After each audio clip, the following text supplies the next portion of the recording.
आप बोल रहे तो मैं नहीं बोला, सुनिए।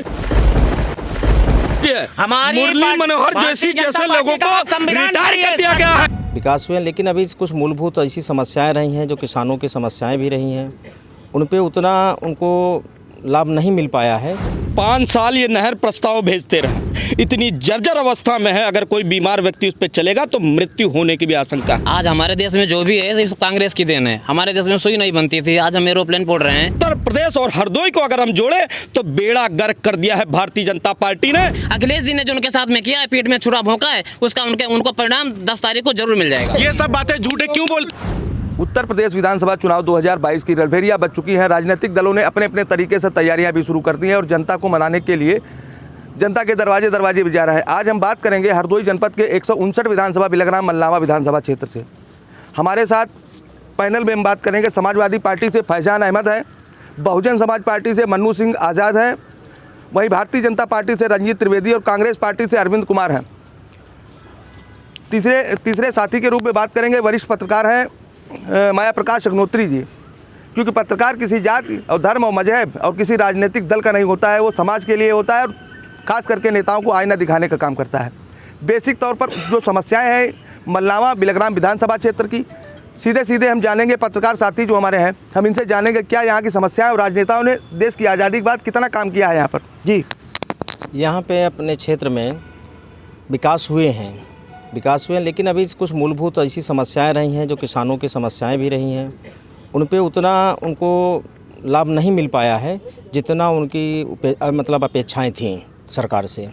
दूसरी बात, अभी कुछ यहाँ पे नगर उसमें शारदा नहर के पुल वगैरह थे, वो नहीं बन पाए सरकार से। लेकिन ये जो किसानों के लिए और क्षेत्र में आम जनता के लिए जो थे आवागमन में सबसे बड़ी बाधा बने हुए हैं। वहीं अन्य मामलों में लेकर के बहुत सी कुछ ऐसी जो अपेक्षाएं हैं सरकार से, वो भी पूरी तरीके से ऐसी नहीं हैं जो पूरी की हो सकी हों। वो लोगों की अपेक्षाएं अभी भी बनी हुई हैं। अब आने वाली सरकार या जो भी मतलब बनेगी, उससे लोगों की अपेक्षाएं पूर्ण होने की पूरी उम्मीद जनता लगाए हुई है। माधवगंज पुल की एक बड़ी समस्या है। भारतीय जनता पार्टी ने 5 वर्ष तक आपका विधायक रहा है, कैसे काम करते रहे? पुल की जो समस्या है वो बिल्कुल सही बात है, पुल की एक समस्या है, लेकिन उसके लिए प्रयास किए जा रहे हैं। प्रस्ताव जा चुका है और भारतीय जनता पार्टी पूरा प्रपोजल तैयार कर चुकी। उसकी जो है कुछ जगह की समस्या आ रही थी, उसको लेकर कुछ जो लोगों ने जो कोर्ट भी चले गए हैं। हमारे नगर के ही एक हैं अजय कुमार गुप्ता जी, उनकी जगह आड़े आ रही थी तो वो कोर्ट चले गए हैं। इस वजह से मामला जो है बाई कोर्ट रुका हुआ है, नहीं तो माधवगंज का जो ये नहर पुल है अब तक उसका निर्माण हो चुका होता। भाजपा के साथ ही कहना है कि पुल निर्माण का जो मामला है वो कोर्ट में चला गया, जिसके चलते लटक गया। जी भाई साहब बता रहे नहर की बात बता रहे हैं। 5 साल ये नहर प्रस्ताव भेजते रहे। दूसरी चीज़, आपके माधवगंज से और मटिया मऊ जाने वाला जो रास्ता है कन्नौज को भी जोड़ता है, इतनी जर्जर अवस्था में है, अगर कोई बीमार व्यक्ति उस पर चलेगा तो मृत्यु होने की भी आशंका है। ये विकास किया इन्होंने। अरे उत्तर प्रदेश और हरदोई को अगर हम जोड़े तो बेड़ा गर्क कर दिया है भारतीय जनता पार्टी ने। विकास के नाम पर इनकी तरह जो भाई साहब बता रहे हैं जुमले, सिर्फ जुमले फेंकने का काम किया। आज़ादी के बाद देश 1947 में आज़ाद हुआ। आज़ादी के बाद आज हमारे पास 10 रुपए का आप RTI डालिए और निकालिए यहाँ के विधायकों की जो है विकास कार्यों की लिस्ट निकालिए। मैं राजनीति उसी दिन छोड़ दूंगा। आजकल आशीष सिंह आंसू जो विधायक रहे हैं हमारे वर्तमान समय में, आप RTI डाल के उठा लीजिए और विकास कार्यों के अगर अव्वल दर्जे पर ना नंबर 1 विकास ना हुआ हो। यहाँ ट्रांसफार्मर नहीं था, 32 kV ट्रांसफार्मर लाया आशीष सिंह आंसू जी विधायक जी के सहयोग से आया।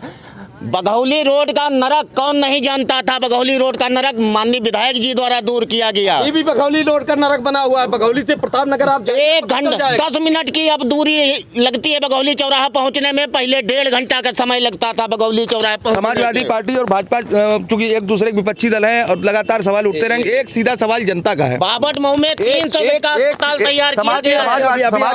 समाजवादी पार्टी से एक सीधा जनता का सवाल है, क्या कारण थे जिस व्यक्ति ने 5 वर्ष धरातल पर काम किया?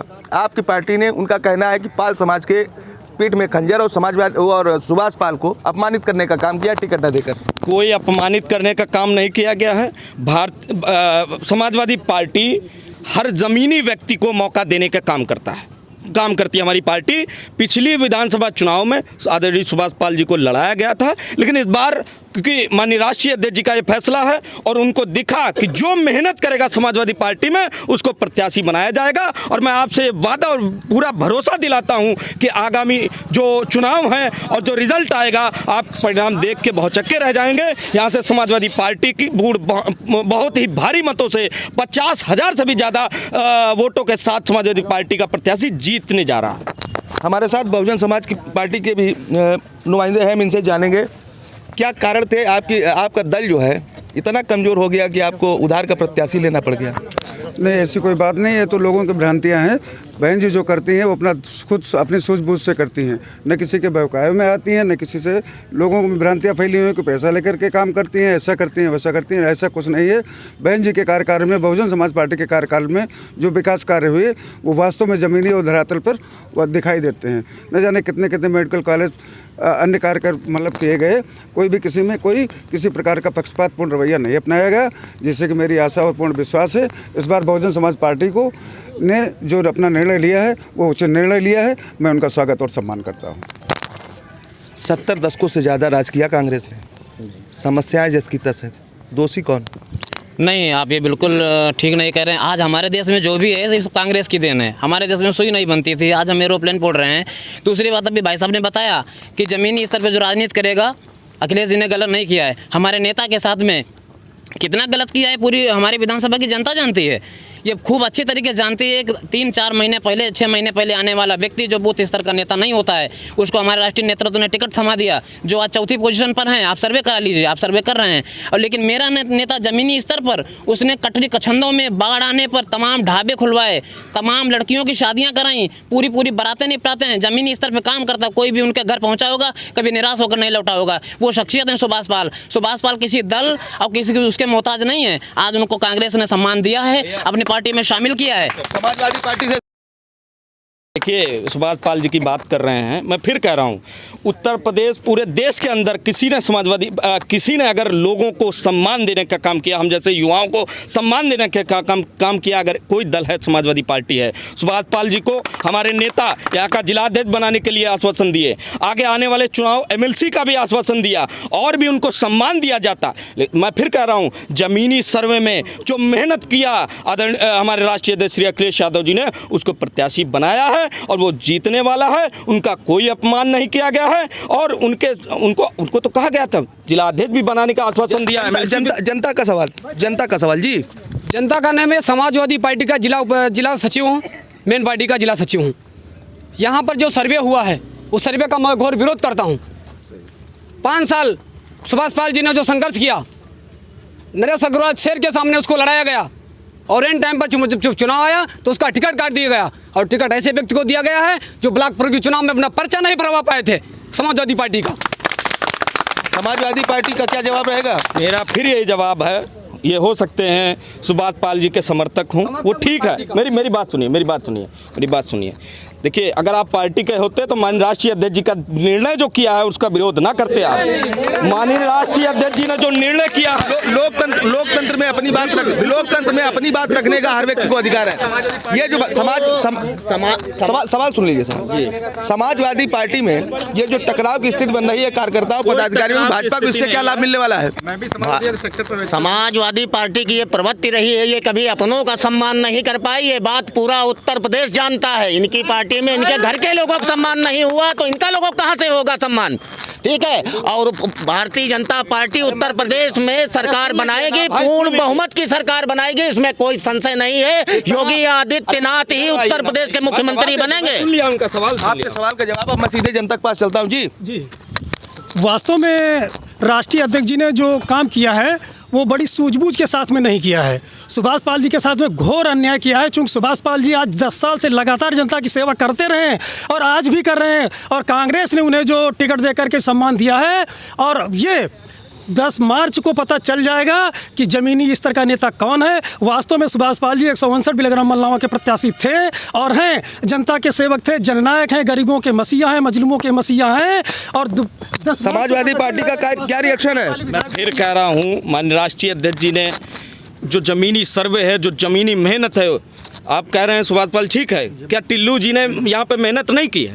आदरणीय ब्रजेश वर्मा टिल्लू जी ने भी मेहनत किया है और ऐसे नहीं मेहनत करके ज़मीनी सर्वे में नाम आया है तभी उनको टिकट दिया गया है। एक मिनट अभी भाई साहब का जवाब दे दूं। सम्मान की बात करते हैं, अरे देखिए इनके नेता लाल कृष्ण आडवाणी किस हालत में पड़े हुए किसी ने देखा? मुरली मनोहर जैसे लोग, मुरली मनोहर जैसे, सुन लीजिए, आप बोल रहे तो मैं नहीं बोल रहा था, आप बोल रहे तो मैं नहीं बोल रहा था, मैं नहीं बोला, सुन लीजिए, मुरली मनोहर जैसे लोगों को रिटायर कर दिया गया है, ये सम्मान की बात करते हैं। जवाब लीजिए, अरे जवाब ले लीजिए, पानी पीजिए, पानी पीजिए।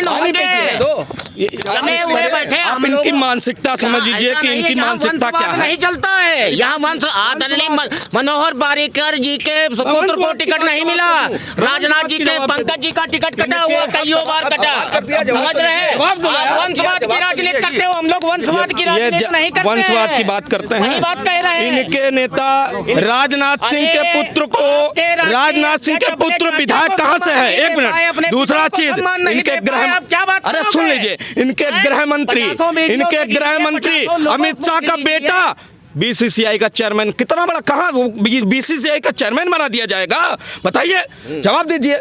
वंशवाद की बात करते हो, वंशवाद की बात करते हो, के आधार पर बनते हैं सब। अच्छा, जैसा कहाँ का पीसीएस आईएएस की क्लियर किया हुआ रखा था भाई, ऐसा नहीं जैसा सिर्फ अमित शाह का वो बेटा है इसके नाम पे उसको बढ़ाया गया। हजारों ऐसे उदाहरण दे दूंगा कि उनके नेता आज समाजवादी पार्टी में विधायक, एमएलए और मंत्री बने घूम रहे हैं। ये हमारी बात करते हैं। हम अपने बसपा घूम रहा है, हम अपने बसपा के साथी से भी पूछेंगे, बताइए भाई क्या कारण थे बहन जी की कई बार सरकार रही, बहन जी मुख्यमंत्री रही, आज बहुजन समाज पार्टी हाशिए पर चली गई। हाशिए पर नहीं गई, वो अपने स्थान पर है, परंतु बहुजन समाज पार्टी वो पार्टी है जो दिखावा नहीं करती, मौका आने पर बता देती है हम तुम्हें कितना प्यार करते हैं। वो तो समय ही बताएगा। 159 महिलाओं विधानसभा में कौन विधायक होता है तो मौका ही बताएगा। साथियों, क्या बताते हैं आप? कांग्रेस पार्टी की तरफ से आप आए जी, कोई 5 काम बता दीजिए जिले के अंदर जो ऐतिहासिक रहे हो, जिसका जनता को लाभ मिला हो कांग्रेस के।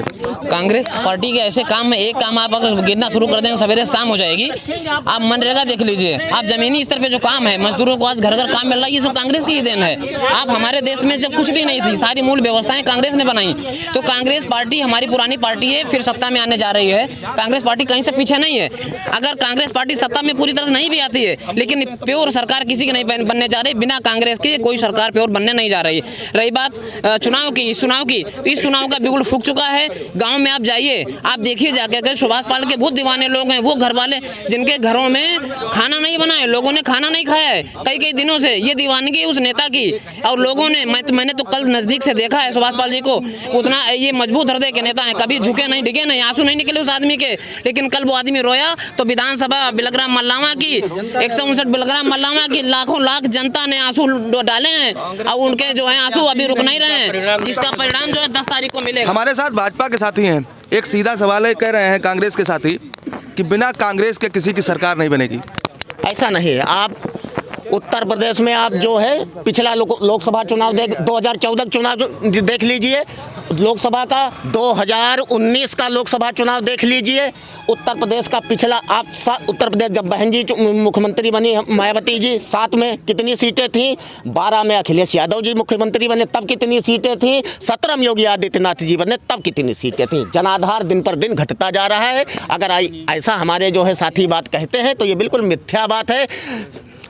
सपा, बसपा, कांग्रेस कहीं है ही नहीं, योगी आदित्यनाथ जी ही मुख्यमंत्री बनेंगे, इसमें कोई दो राय नहीं है, ये जनता की राय है। एक सीधा सवाल है, आपके जो नेता हैं धरतीपुत्र मुलायम सिंह, किसान नेता भी कहे जाते थे, किसानों की हालत जो है बहुत ख़राब है, उसको लेके समाजवादी पार्टी कहाँ पर है? बिल्कुल, आदरणीय राष्ट्रीय अध्यक्ष जी ने किसानों के लिए अन्न संकल्प लिया है, और जो हिंदुस्तान के अंदर 1 साल से भी ज़्यादा सड़कों पर किसान बैठा रहा, ठंड में मरता रहा, उसका समर्थन और उसके लिए अपना हक हुकूक में आवाज़ उठाने का काम अगर किसी ने किया है तो समाजवादी पार्टी ने किया है। और सुनिए, और ये भी वादा किया है कि जो भी किसान वहाँ शहीद हुए हैं उनके परिवार को 5-5 लाख रुपए समाजवादी पार्टी के सरकार बनने पर दिया जाएगा। समाजवादी पार्टी ने यह भी वादा किया है कि सिंचाई की जो भी व्यवस्था व्यवस्था होगी वो निःशुल्क होगी। जनता का सवाल जी। राष्ट्रीय अध्यक्ष जी ने एक और भी संकल्प लिया था बिलग्राम में कि सुभाष पाल प्रत्याशी हमारा विधानसभा से लड़ेगा बिलग्राम और वो बैकवर्ड का वो बातें कहाँ चली गई? ये हम लोग किस घाट में जाएंगे? माननीय योगी आदित्यनाथ योगी जी ने तो आरक्षण हम लोगों को खत्म कर दिया। भाजपा से सवाल जी, किसका आरक्षण खत्म कर दिया बताएं? क्या रहा? ओबीसी कर रहा है क्या? आरक्षण ओबीसी कर रहा है कहाँ? ओबीसी कर रहा है कहाँ? क्यों नहीं रहा? वो आरक्षण कहाँ खत्म जो ओबीसी के पिछली पूर्ववर्ती सरकारों के अंतर्गत ओबीसी का मतलब केवल जो है दो ही जातियां रही, अन्य ओबीसी हमेशा पिछड़े बने रहे। अब माननीय योगी आदित्यनाथ जी ने ये व्यवस्था को सुधारते हुए ओबीसी में जो अब तक जिन ओबीसी को अब तक लाभ नहीं मिलता था उन ओबीसी लोगों को लाभ मिल रहा है। ऐसा नहीं है। ओबीसी का मतलब अभी तक हमारे साथ थी 159 बिलग्राम विधानसभा की सम्मानित जनता और सम्मानित अलग अलग राजनीतिक दलों के लोग। इन्होंने बड़ा बेबाकी से अपनी बात रखी और लोगों ने सवाल भी उठाए हैं। माय भारत के लिए कैमरा पर्सन संतोष के साथ अरविंद तिवारी, हरदोई।